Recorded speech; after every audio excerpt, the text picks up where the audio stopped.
Welcome to Passport for Wellness. Today's excursion will start in 1 minute.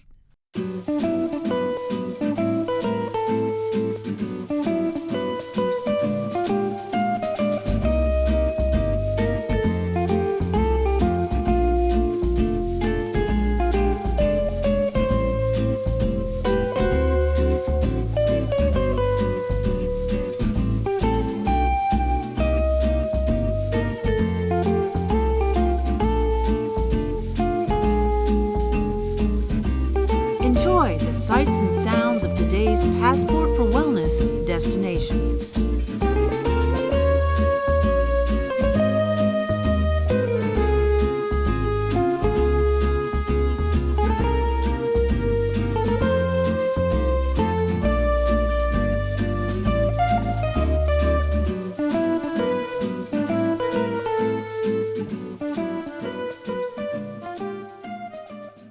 Welcome to Passport for Wellness.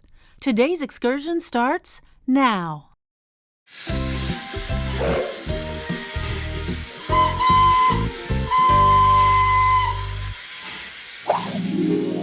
Well, hello there. Looks like you're ready to do some traveling today. I'm your conductor, Hank, and I am just thrilled that you'll be traveling with us today.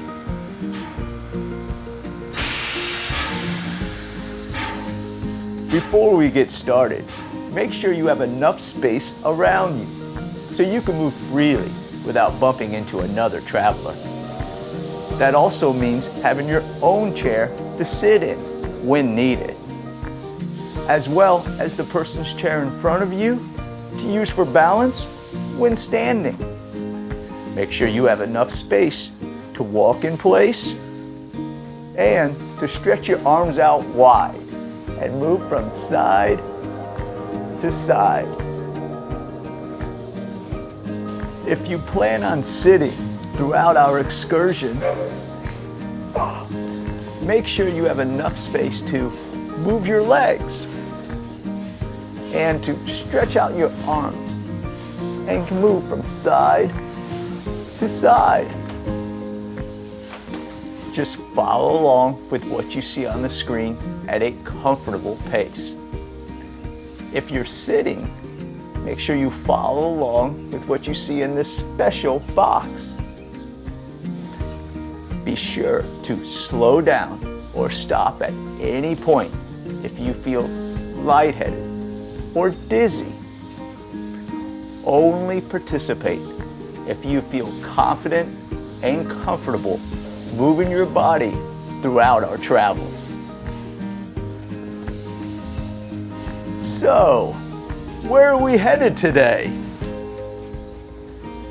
The City of Lights, the capital city of France, the home of fashion and cuisine, as well as many memorable museums and landmarks. That's right. It's Paris, or should I say, Gay Paris. Why, I went to Paris myself one time. Of course, I was much younger back then.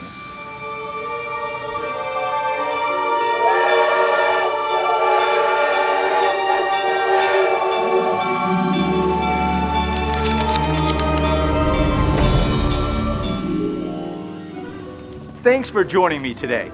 My name is Henry, and I'm so excited to be here with you in Paris, France, standing along the famous left bank of the Seine River. Come on, everyone, walk along with me. Let's take a stroll down along the Seine.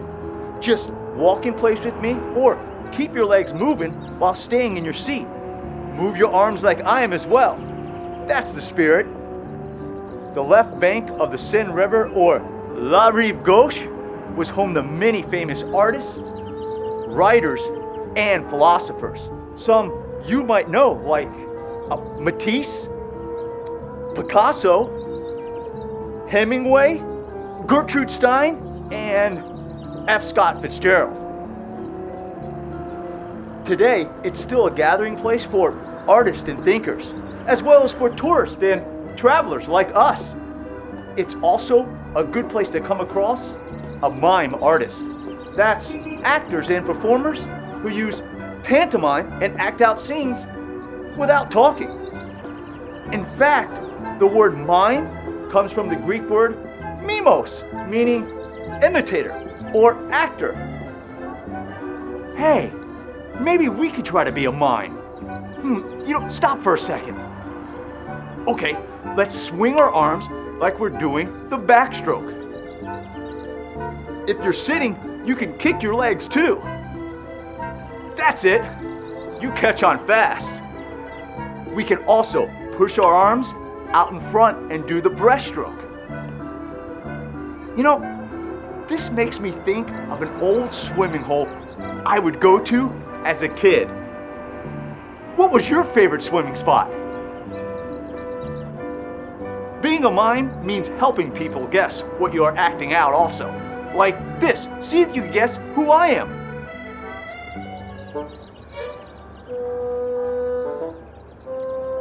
Could you guess what I was? That's right, a tourist. I had my map, then I was taking pictures. Say cheese. Whoops, we're in Paris. Say fromage. Let's get our feet moving again now that we're on the famous avenue Champs-Élysées. It's the wide boulevard in Paris where they have big parades. It's also where they hold the final stage of the Tour de France, the most famous bicycle race in the world. I've got an idea. Let's sit down and pedal like we would riding a bicycle. That's it. Keep those legs moving, but pace yourselves. The Tour de France is a long race, but not as long as some French language films are. The Tour de France is the granddaddy of bike races. Cyclists from around the world come to France to compete in the 23-day long race.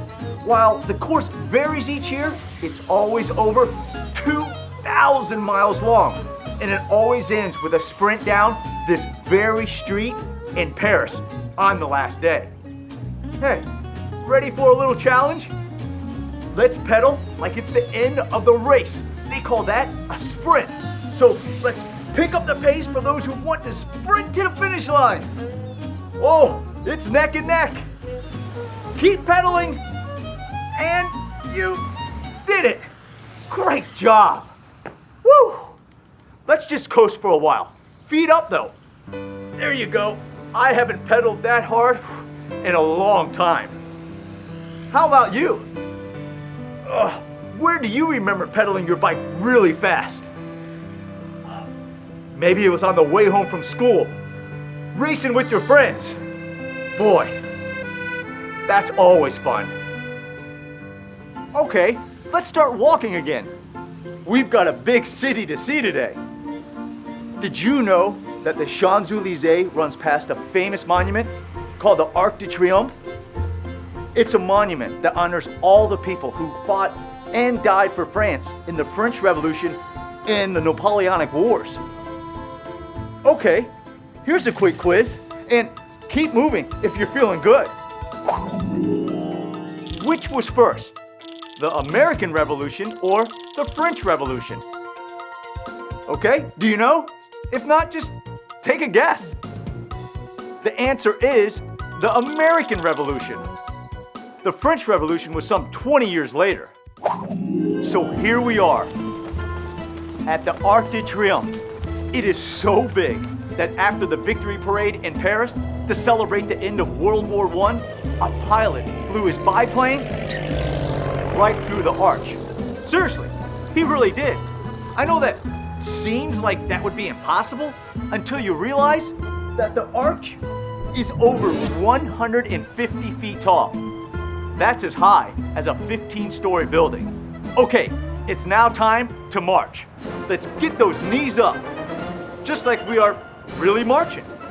That's because the Arc de Triomphe was commissioned by none other than the Emperor Napoleon Bonaparte. Yep, that Napoleon. The arch was built in the heyday of Napoleon's reign, when he ruled over most of Europe. extending all the way from Spain to the border of Russia. But things began to turn sour for Napoleon and the Empire of France when he marched on Russia against the advice of his generals, many of whose names are listed here on the Arc de Triomphe. Nobody walks under the arch because below it lies the tomb of the unknown soldier. Both conquerors and liberators of Paris have observed this custom and treated the monument with respect for those interned beneath its vaults. Wow, you guys are doing swell, and we're making great time. While they say all roads lead to Rome, in Paris, all the major avenues lead right here to the Arc. The Arc de Triomphe is a national monument of France. Maybe you've been to some other major monuments. Oh, what was the biggest monument that you've ever visited? Let's think about it for a while we keep marching. Mine would have to be the Washington Monument. Oh, it was the biggest thing I'd ever seen as a kid. Besides my Aunt Kate's hairdo. Wow, you are doing great on our trip to Paris. We've already been to the Left Bank, the Champs-Élysées, and the Arc de Triomphe. But there's plenty of Paris still to see. So maybe it's time for a little rest. Believe me, we've earned it. So have a seat or keep marching if you'd like. Either way, it's time to bivouac. That's make a temporary camp. It's French. Now's also a good time to grab a drink of water if you need one, or make plans to have a drink of water after we finish our journey together today. Either way, we'll be back in just a minute.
We are exploring the famous City of Lights, Paris, France, and we still have lots to see and do. So let's start walking in place, moving our arms and legs, just like we did before.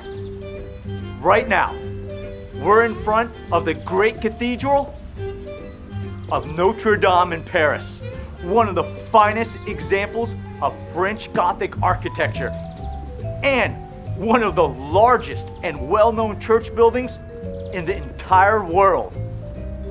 It's also the literary home to Quasimodo, the Hunchback of Notre Dame, written by none other than Victor Hugo, who was the bell ringer. Hey, let's all reach up high and pull down with our arms like we are ringing the bells at Notre Dame. There you go. Come all the way down to just above your chair, just like that. The cathedral has 10 bells, each one a different size, so it can sound a different note. The largest bell in Notre Dame is called Emmanuel and weighs almost 30,000 pounds. That's nearly 15 tons. Keep ringing. The bell is 8.5 feet wide and sounds a super low note, E flat. Notre Dame was one of the first buildings in the world to use flying buttresses or arch supports on the outside of the building. Kind of like when we lean up against the wall to take a load off our feet. I don't know about you, but I'm about rung out. We can now say that we rang the bells at Notre Dame. Okay, let's take a break. Wow, that bell ringing reminds me of the first time I ever remember hearing a church bell. What was the first time you could remember hearing a church or a clock tower bell ringing? A place just outside Paris that has all the bells and whistles is the Palace of Versailles, one of the most famous palaces in the world. While the place is extraordinary on the inside, it's even more famous for its ornate gardens and statues outside. So, let's walk through the gardens of Versailles. And when we come across a statue, let's try to strike the same pose and hold it. Oh, okay, like this one. Use your chair to help with your balance and strike the pose. The Palace of Versailles was built by King Louis XIV, France's famed Sun King. And now, let's do the other side. There you go. You know, being a statue is harder than it looks. Almost done. And excellent. And we're moving on now, walking through the gardens of Versailles. Oh, here's one. Looks a little on the difficult side. Yeah, I think we'll skip that one. Oh, here's one. Let's do this one instead. Everyone ready? And strike a pose. The gardens at Versailles include 11 main fountains, all with water cascading over incredible statues from Greek and Roman mythology. Switch sides. In fact, they even built a canal for the king to sail his own ship at Versailles. Great posing, everyone. That took some balance. So now, let's take a load off our seats, that is. Oh, this is going to be fun. Sit down and place your hands on either side of your chair. Then straighten your arms to press your torso and backside up off the chair. Yeah, like this. And back down. And up again. The strain you're feeling in your arms is the same force that fed water into the gardens and fountains of Versailles. And down. One more time. And up. The weight of the water and the pull of the gravity moved it through the different elevation levels of the immense gardens and grounds surrounding Versailles. And down. Nice going, everyone. Now you know what it took to work a hydraulic pump to push the water back to the top of the reservoir, way before they had electricity. I guess you could say it's good to be king. So great lifting, everyone. Now, let's take a moment to soak in some of this outdoor goodness. Let's take a deep breath in. Ready? And blow it all the way out. And again. And exhale. And one more time. Breathe in. And let it all out. Let's stand up and get moving again. Wow. Versailles is both an indoor and outdoor palace. You know, everyone talks about the treasures inside, but now we could tell them all about the magnificent gardens outside as well. Boy, taking deep breaths really clears the mind. So let's see if you can answer this trivia question. But let's keep those arms and legs moving. Versailles is the world's largest royal domain, figuring in both the palace and the grounds. So how many courtiers do you think it could handle back in its heyday?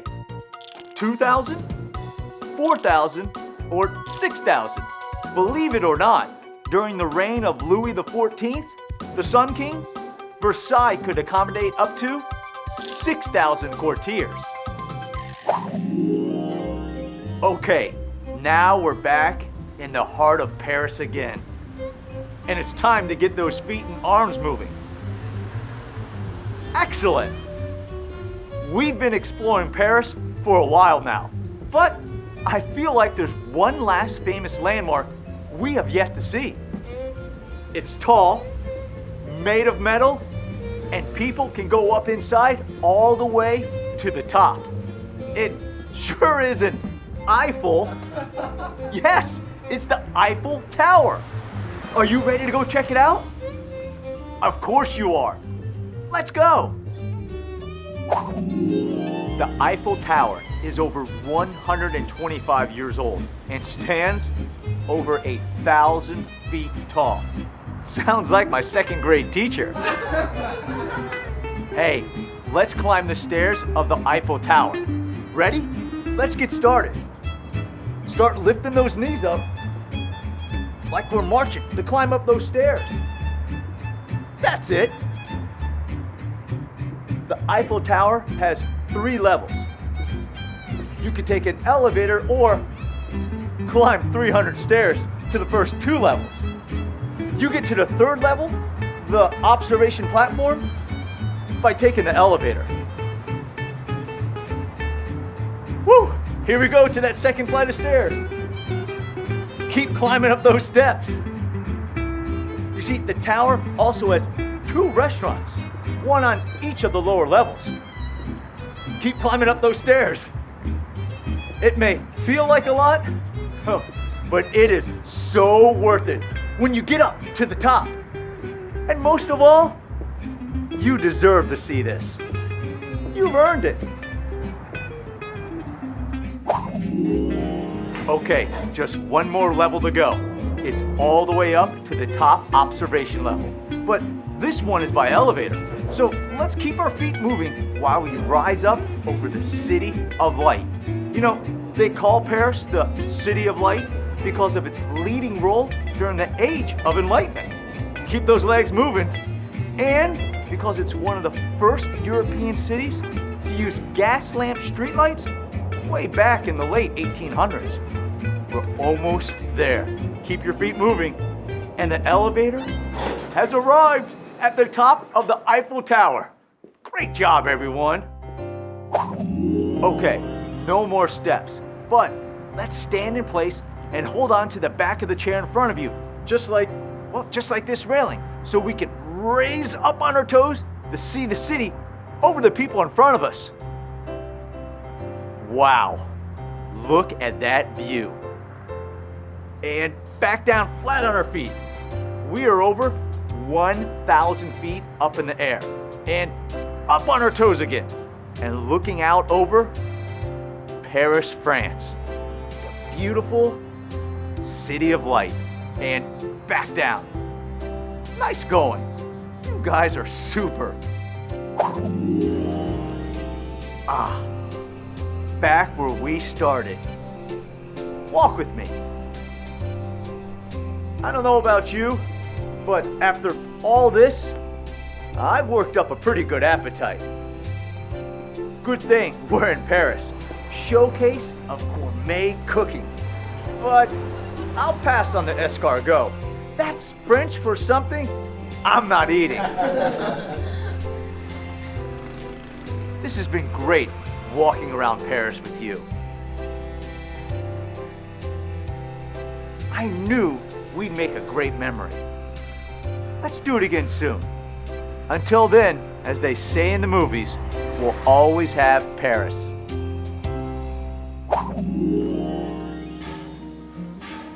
I can remember that trip like it was yesterday. Or maybe it was even today.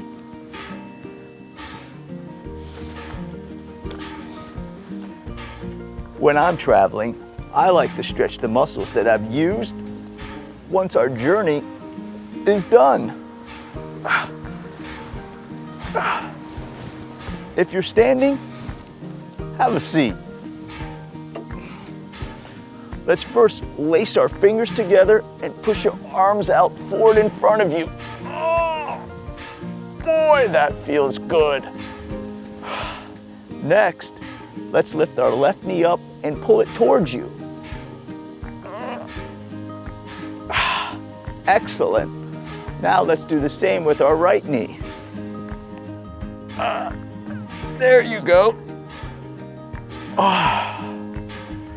Okay, time now for a few deep breaths. Breathe in as far as you can, raise your arms up above your head. And breathe out as you move your arms to your side. Good job. Breathe in.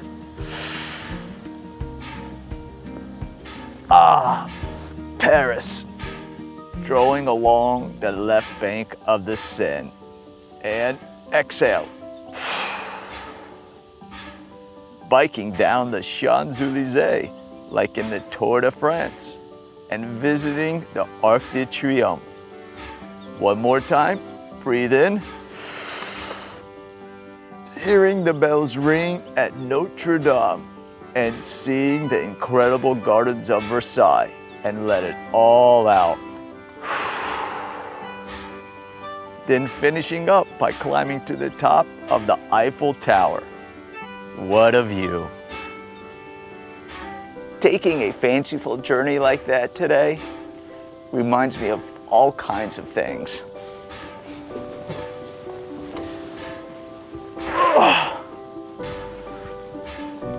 What did you remember from today's journey? It's always good to remember things like that. Until next time, make it a memorable day.